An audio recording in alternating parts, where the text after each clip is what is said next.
முடிவுக்கு வந்த விஜய் சங்கீதா விவகாரத்து செட்டில்மெண்ட்.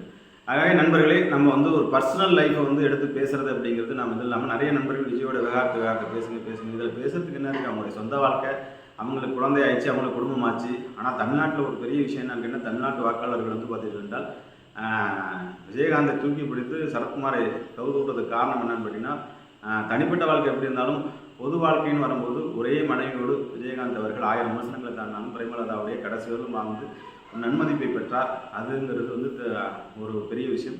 சரத்குமார் வந்து தன்னுடைய சொந்த வாழ்க்கையில் நிறைய தடுமாறி விட்டார்கள். இது பெண்கள் வாழ்க்கை வந்து பெரும்பாலும் கவரும். அது ஒன்று பப்ளிக்கில் வந்து பார்த்திங்கன்னா விஜய் அவர்கள் வந்து மிக கவனமாக இருக்க வேண்டும். அது கரெக்டான நேரத்தில் ஒரு எதிரிகள் வந்து சங்கீதாவுடைய விவகாரத்தை ஊறி பேச இருக்கின்றார்கள்.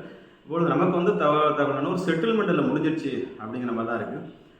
சங்கீதாவுக்கு 250 கோடியும் சஞ்சய்க்கு 250 கோடியும் அவருடைய பெண்ணுக்கு 750 கோடி ரூபாய் செட்டில்மெண்ட் கொடுத்து அந்த பிரச்சனையை முடித்து வைக்கப்படுகின்றது அப்படிங்கிற ஒரு செய்தி. விஜயோட நல விரும்பிகளும் கட்சியோட நல விரும்பிகளும் சங்கீதாவோட நல விரும்பிகளும் சேர்த்து 750 கோடியில் முடிக்கிறாங்க. ஆனால் எனக்கு இந்த தகவல் வந்தாலும் இந்த 250 கோடி 750 கோடிக்கெல்லாம் பயங்கரவர் வந்து சங்கீதாவில் இதை தாண்டி பல கோடிகளை பார்த்தவர்.